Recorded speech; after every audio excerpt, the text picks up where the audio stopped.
போனாங்க, சம்பாதிச்சோம். அப்புறம் கடன் கட்டணும், கல்யாணம் பண்ணாங்க. எதுக்குன்னா கேட்கவே இல்லை. கண்ணை மூடிட்டு போய் தாடி வெட்டிட்டோம். சில பேர் மோதிரம் மாத்திட்டோம், கல்யாணமும் பண்ணிட்டோம். அடுத்து வீட்டுல ஏதாவது விசேஷம் இல்லையான்னு கேட்டு உயிர் எடுத்தாங்க. என் வீட்டுல விசேஷம் வச்சா நீ ஏன்டா இவ்வளவு ஃபீல் பண்ற? What is your problem? நம்ம கேட்கல. விசேஷம் அப்படியே பார்த்தோம்.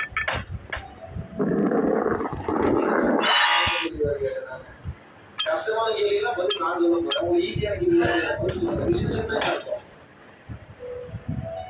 குழந்தை குட்டியெல்லாம் பெற்றுக்கிறேன். நம்ம குழந்தை பத்தி நம்ம குழந்தை குட்டி பெற்றுக்கிற பத்தி ஊர்ல போறோம், ரோட்ல போறவங்க வீட்டுல ஏதாவது விசேஷம். இது பெரிய கூத்து வேணும். 2 ஆக்சுவலி கண்ட்ரோல் பண்ண முடியாது. வீட்டுல விசேஷம் இல்லைங்களா, வீட்டுல விசேஷம் இல்லைங்களா, என்னடா பிரச்சனை உங்களுக்கு? என்ன பிரச்சனை உங்களுக்கு? நான் புள்ள பெற்றுட்டாங்க, பெற்று கட்டிங்க. இந்த கேள்வி கேட்கல. இவங்களுடைய டார்ச்சருக்காகவே ஒரு கட்டத்துல நம்ம என்ன பண்றோம்? குழந்தை குட்டிட்டு இருக்காச்சு. அப்புறம் அதுவும் வளர்ந்து வருது. அப்புறம் அதை படிக்க இப்படியே பண்ணிக்கிட்டே இருப்போம். தூங்குறோம், எந்திரிக்கிறோம், ஒரு அடி சண்டை, புதுசாக சண்டை. நம்ம ஒரு வீட்டு வேலைக்கு போறோம், அதை பண்றோம், இதை பண்றோம், பிசினஸ் பண்றோம், கோடி கோடியா சம்பாதிக்கிறோம். சில பேர் உதவுறோம். அப்புறம் கை கால பிரச்சனை வந்து அந்த சுடுகாடு வந்து போய் படுத்துட்டோம். இதுதான் நடக்குது சார். என்னைக்காவது ஒரு நாள் ஆகுது மனசாட்சி ஏன் நான் இதெல்லாம் பண்றேன்னு யோசிச்சிருக்கீங்களா? சின்ன வயசு மாதிரி இல்ல, யாரும் யோசிச்சீங்க அப்படின்னா யோகாங்க பண்ணிக்கிறாங்க. இந்த கேள்வி வந்திருந்தது அப்படின்னா நீங்க இந்த சீட்ல வந்து உட்கார்ந்து சில பேருக்கு இந்த கேள்வி வரும். ஆனா அந்த கேள்விய ஃபுல்லா கோத்ரூ பண்ணாம மறுபடியும் பழைய குருடி கதவு தவறி சொல்லி பழைய வாழ்க்கைக்குள்ளே வந்து இந்த கேள்வியை கேட்கணுமா கேட்கக்கூடாதா? ஒரு மனுஷன் பிறந்ததிலிருந்து சாக முடியும் இந்த வேலைக்காக தான் போறாங்க. எந்திரிக்கிறோம், சாப்பிடுறோம், தூங்குறோம், எந்திரிக்கிறோம், சாப்பிடுறோம், தூங்குறோம். இந்த உடம்பை எதுக்காக பண்றோம்? இந்த உடம்பை எதுக்காக படைச்சாங்க? ஏதாவது நம்ம சிந்திச்சாங்க முன்னாடி மட்டும்தான் மனுஷனை இப்போ பேசினா அண்ணா வந்து குரு, அண்ணா வந்து மகான், அண்ணா அப்படி அப்படி, ஐயா இப்படி, ஐயா அப்படி, ஐயா சாப்பிடுவாரு. நான் என்ன சொல்றேன்னா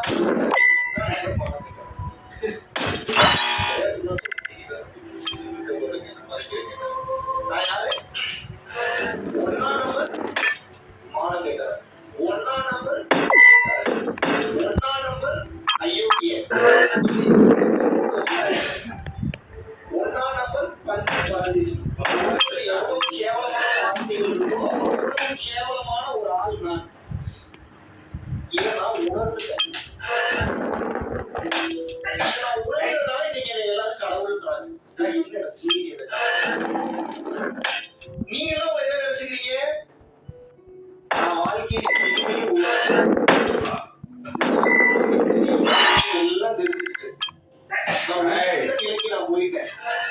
எனக்கு சின்ன வயசுல இருந்ததோட அறிவு ரொம்ப ஜாஸ்தி வந்துருச்சு. நான் பல கோடி ரூபாய் நான் சம்பாதிச்சிட்டேன்.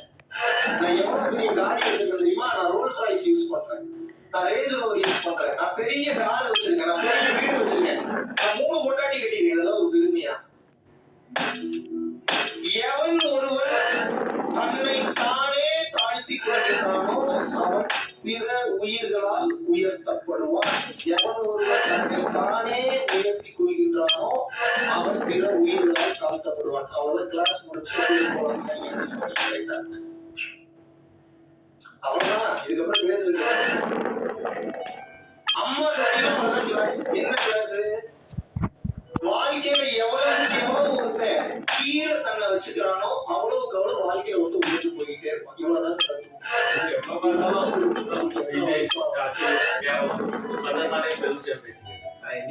இதுக்கு சொன்னா அடக்கம் அமரர்கள் உயிர்க்கும் அடங்காமை அடக்கம் என்பது மிகவும் அவசியம். திருவள்ளுவர் தன் உயிர் தான் அற ஏனைய மண்ணுயிரெல்லாம் தொழுங்கிறார். அப்பப்ப திருவள்ளுவரையும் சொன்னா நம்ப மாட்டீங்க. அதனால சின்ன சின்ன பொருள் சொல்லுவோம், நல்லா கவனிக்கணும். தன்னுயிர் தானற பெற்றானை ஏனைய மண்ணுயிரெல்லாம் தொழும். அப்படின்னு என்ன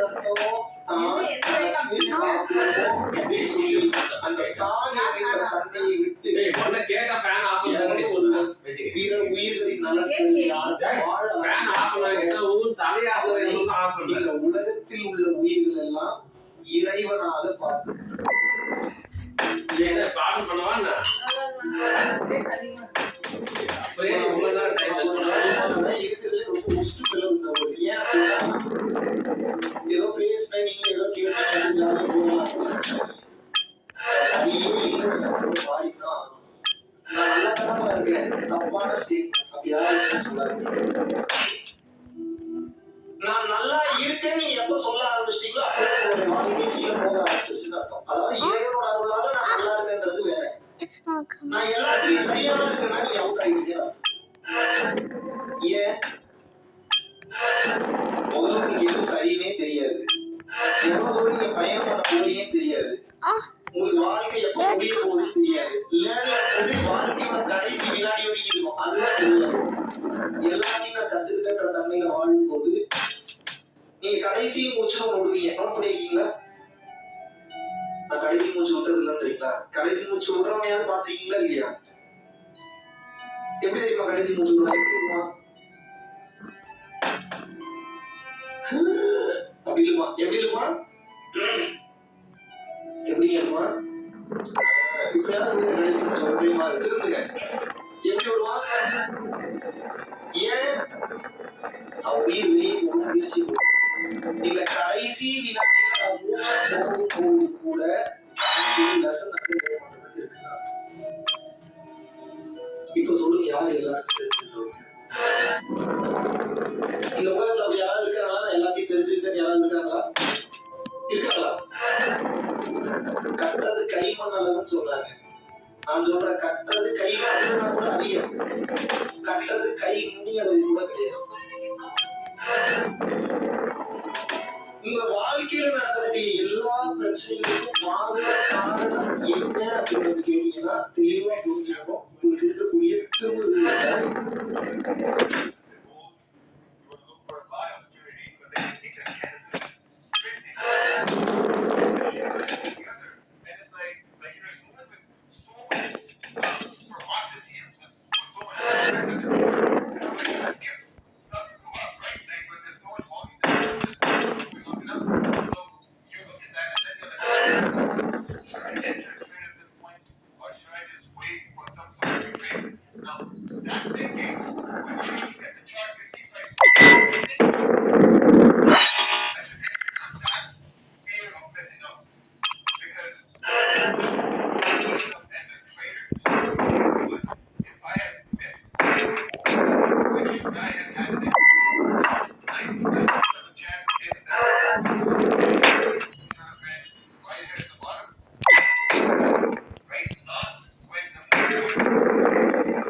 பேசுறேன்.